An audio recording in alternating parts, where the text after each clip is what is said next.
अस्सलाम वालेकुम guys, welcome back to another vlog. तो यहाँ पे जनाब मैं अनबॉक्सिंग कर रही थी। कुछ चीज़ें मैंने ऑर्डर की हुई थी। यहाँ पे शिफ्ट होने के बाद ना हमारे जो किचन की सिंक वाली टैप है ना, ये बहुत ज़्यादा ख़राब थी।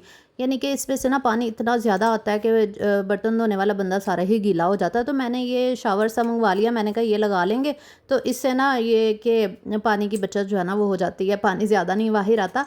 लेकिन ये इन्होंने ना बहुत ही छोटे साइज़ की भेज दी थी और इसके अलावा ये ना फिट भी नहीं हुई उस पे जो सिंक वाली टैप थी ना।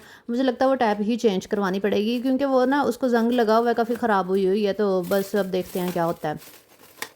तो ख़ैर इसके अलावा मैंने यहाँ पे केक की डेकोरेशन का भी सामान ऑर्डर किया हुआ था। ये कुछ ना नोज़ल्स वगैरह मंगवाई हुई थी। अच्छा, ये मेरे पास ना पहले भी थी लेकिन वो ना सारी ख़राब हो गई थी। उसका जो पाइपिंग बैग था ना वो था कपड़े का, और जब भी उसको यूज़ करते थे ना वो सारे धागे निकल आते थे, उसको तो वो रफ़ हो गया था। लेकिन शुक्र है इस दफ़ा उन्होंने ना ये प्लास्टिक की फ़ॉर्म में भेजा है। मुझे लगता है ये ख़राब नहीं होगा, ये लाइफ़ टाइम जो है ना वो चलेगा। चले कुछ अर्सा तो चलेगा, लाइफ़ टाइम नहीं भी चलेगा। तो ख़ैर है, मैंने कहा चले इसको यूज़ करके देखते हैं कि कैसा निकलता है। इसके अलावा पाइपिंग बैग्स वो ख़त्म हुए हुए थे, वो भी मैंने मंगवाए हैं। आपको पता है कुकिंग का काम हो तो फिर आपको ये वाली सारी चीज़ें जो है ना ये तो ऑर्डर करनी ही पड़ती हैं, मंगवानी पड़ती हैं। और इसके अलावा एक ट्राइपॉड मैंने मंगवाया था। अच्छा, ये ट्राइपॉड मैंने ऑनलाइन नहीं मंगवाया। पहली वाली जो चीज़ें मैंने आपके साथ शेयर की है ना वो ऑनलाइन मंगवाई थी। और ये जो ट्राइपॉड है ना ये लेकर आए थे हफीज़ सेंटर से। ये लाहौर में है ना, हफीज़ सेंटर, हाल रोड, इस तरह के बड़े बड़े मार्केट्स हैं। यहाँ पे ना अच्छी चीज़ें मिल जाती हैं। तो ये वाला जो कैमरा स्टैंड था ना ये बहुत ज़बरदस्त था। इसमें जो इसके हैंडल वगैरह है ना वो उन्होंने ना लोहे का लगाया हुआ था। पीछे प्लास्टिक थी, आगे लोहा लगा हुआ था। ये देखें ना ऊपर वाला हैंडल। तो जब भी मैं दराज से ऑर्डर करती थी ना तो ये प्लास्टिक के निकलते थे और वो 2-4 दिन के बाद ना ट्राइपॉड ख़राब हो जाते थे और पैसों का भी ज़ाया ही हो रहा था। दराज पे भी ये मिल जाते हैं 3000 की रेंज में, ये वाला स्टैंड मिल जाता है। लेकिन ये कि 3 मंथ भी नहीं जाता, वो ख़राब हो जाता है। तो ये वाला तो बहुत अच्छा निकला। ये आई थिंक 1 साल तो गुजर ही जाएगा इससे, देखते हैं कितना अर्सा जाता है। तो इसलिए मैंने दराज से नहीं ऑर्डर किया था। मैंने बहुत ज़्यादा ऑर्डर करके ना बहुत पैसे वेस्ट किए हैं दराज से। तो इसलिए अच्छी चीज़ जो है ना बंदा खुद जाके लेना तो फिर ही सही रहती है मेरे ख्याल से तो।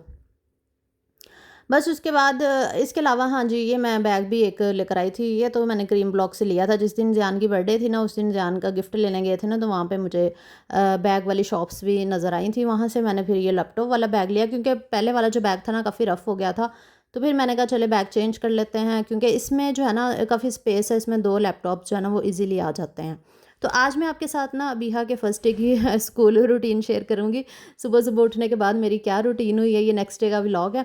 क्योंकि माशाल्लाह से अब अबीहा का स्कूल स्टार्ट हो चुका है तो अब हमारी रूटीन भी बहुत बेहतर हो गई है। वरना जब से हम शिफ्ट हुए ना इतनी भाग दौड़ लगी हुई थी कि रूटीन सेट इन होने का नाम ही नहीं ले रही थी और ना ही रूटीन में व्लॉग आ रहे थे। तो बस अब मैंने सोचा कि इंशाल्लाह अब रूटीन जो है ना वो सेट रखनी है। और फिर मैं सुबह जल्दी उठती हूँ ना।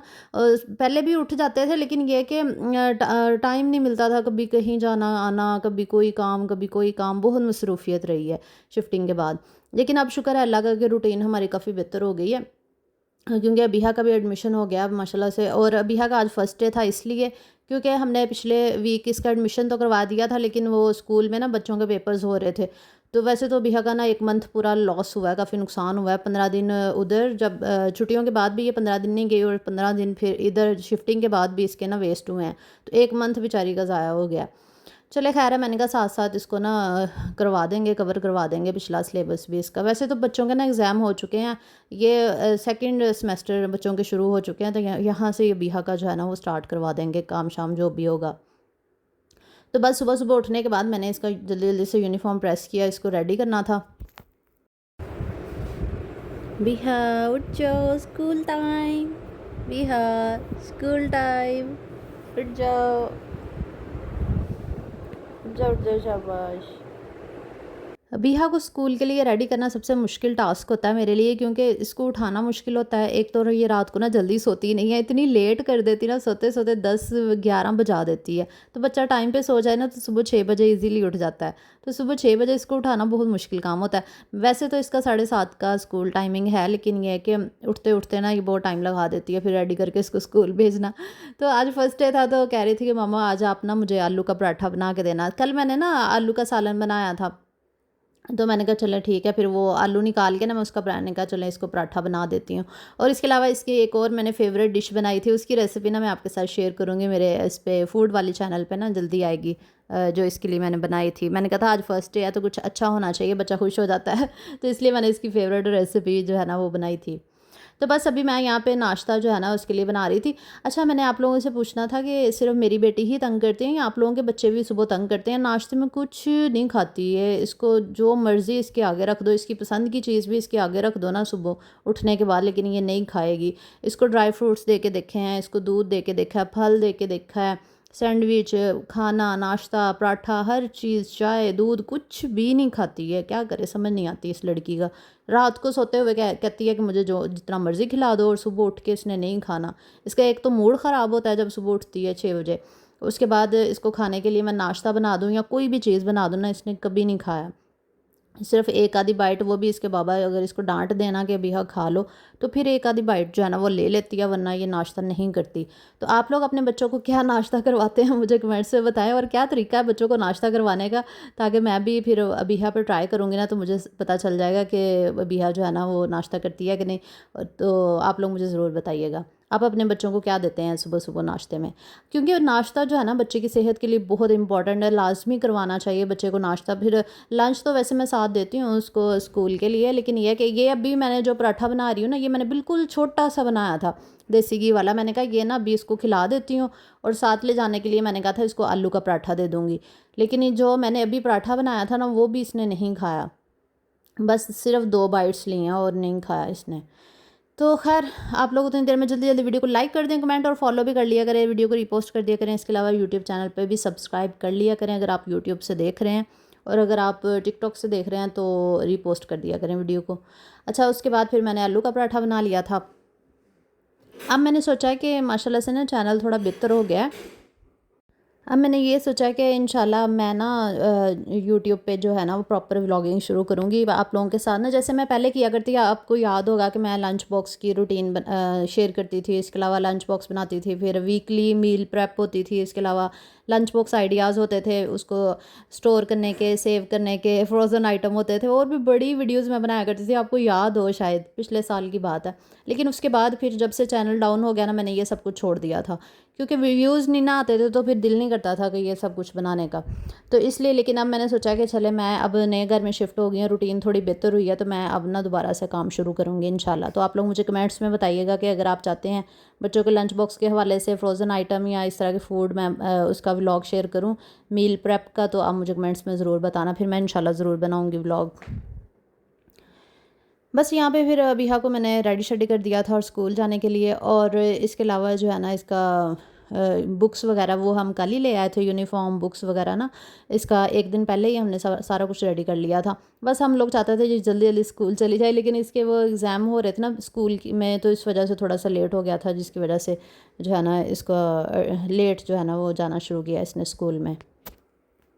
अब मुझे अपना पूरा दिन ना काफ़ी प्रोडक्टिव लगता है, क्योंकि सारा दिन जो है ना इतना टाइम होता है बिहा को स्कूल भेजने के बाद, जितना मर्ज़ी काम कर लो। अब मैंने सोचा अब मैंने घर पे भी तवज्जो देनी है, क्योंकि घर काफ़ी निगलेक्ट हो गया था मेरा और खाने के लिए भी ना अक्सर हमें समझ नहीं आती क्या बनाएं। तो आज कल ना हम ग्रोसरी करने गए थे, ये दालें शालें मैं लेकर आई थी।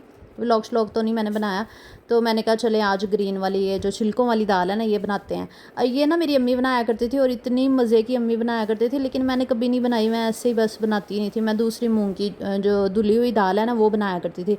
लेकिन अब मैंने सोचा कि ये छिलकों वाली दाल जो है ना ये बना के देखती हूँ कैसी बनती है। तो आज फिर मैंने वो ले आई थी, मैं चने लेकर आई थी, इसके अलावा मूँग मसूर की दाल, सारी जितनी भी दालें थी ना वो सारी ख़त्म हुई थी, सारी ले आई थी। तो बस फिर मैंने ये हाफ़ भिगो दी थी और हाफ़ मैंने स्टेपल करके रख दी थी। और इसके अलावा लहसुन अदरक भी मैंने तैयार कर लिया था, अभी मैंने निकाल के नहीं रखा था, लेकिन ये है कि बस वो फ्रीज़ हो चुका था। उसके बाद मैंने कहा इसको रेडी करती हूँ, वो उसमें रेडी क्या करना है इसको मैं उसको ज़िप लॉक बैग में डाल के जो है ना वो रख दूँगी। अच्छा अब मैंने आप लोगों के साथ शेयर करना था। आप लोग कहते हैं ना अब आपके हैंड्स नहीं होते वीडियोस में, होते हैं, आप लोग पूरी वीडियो नहीं ना देखते इसलिए आपको पता नहीं चलता।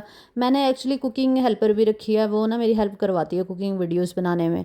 क्योंकि मैंने अब ना दो दो वीडियोस लगाती हूँ ना, उस पर फूड के चैनल पे भी आती है, फिर टिकटॉक के आपको पता है मेरे दो अकाउंट्स है सोशल मीडिया पे, उस पर तो फिर उस पर भी लगानी होती है। फिर इंस्टाग्राम है, फेसबुक है, दो यूट्यूब चैनल है, दो ही मेरे फेसबुक के पेज हैं आपको पता, दो मेरे टिकटॉक आईडी हैं, और 6 हो गए ना, और 7वां मेरा इंस्टाग्राम है। तो ये 7 सोशल मीडिया के अकाउंट्स हैं जिन पे मैं हर वक्त एक्टिव रहती हूँ, और इन सब पे मैंने वीडियोस लगानी होती हैं, जिसकी वजह से ना बहुत मुश्किल होती है। तो फिर इसलिए मैंने कुकिंग हेल्पर रखी है, मैं उसके साथ मिलके वीडियोस बनाती हूँ। मेरी लाइफ थोड़ी ईजी हो गई है उस वजह से ना। वैसे तो पहले मैं खुद शूट करती थी, खुद ही बनाया करती थी। अब ये है कि मैं उससे भी बनवाती हूँ, मैं खुद भी बनाती हूँ, वो मेरा शूट करती है, मैं उसका शूट करती हूँ। तो इस तरह मिल के काम करने से ना काफ़ी आसानी हो गई है मेरी ज़िंदगी में ना, आसानियाँ पैदा हो गई। अल्लाह का शुक्र है, अल्लाह का बहुत शुक्र अदा करती हूँ, थोड़ा सा सुकून हुआ है। क्योंकि ये इतना आसान काम नहीं है।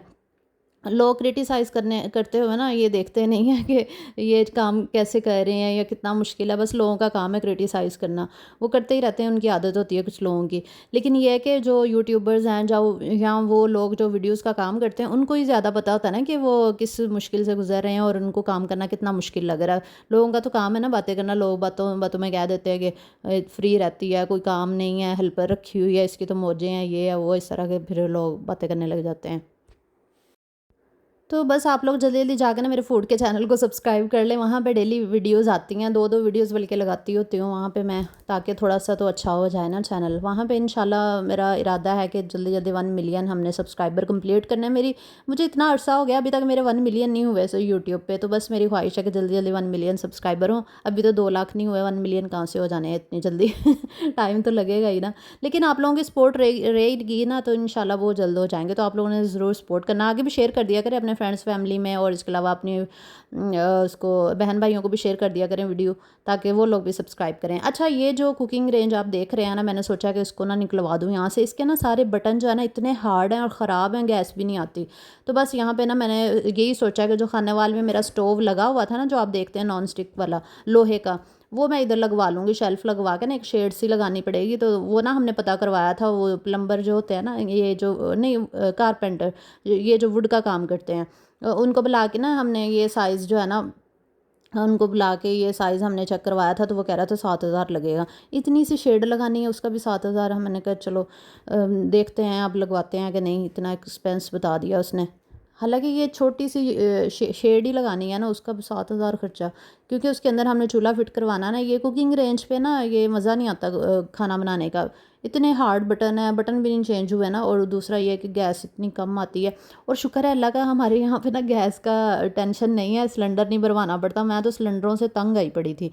यहाँ पे गैस का मीटर भी लगा हुआ है अल्लाह का शुक्र है, बिजली का भी, लेकिन लोड शेडिंग इंतहा की होती है यहाँ पे। बस यही था आज का व्लॉग, ज़रूर शेयर कीजिएगा। अल्लाह हाफ़िज़।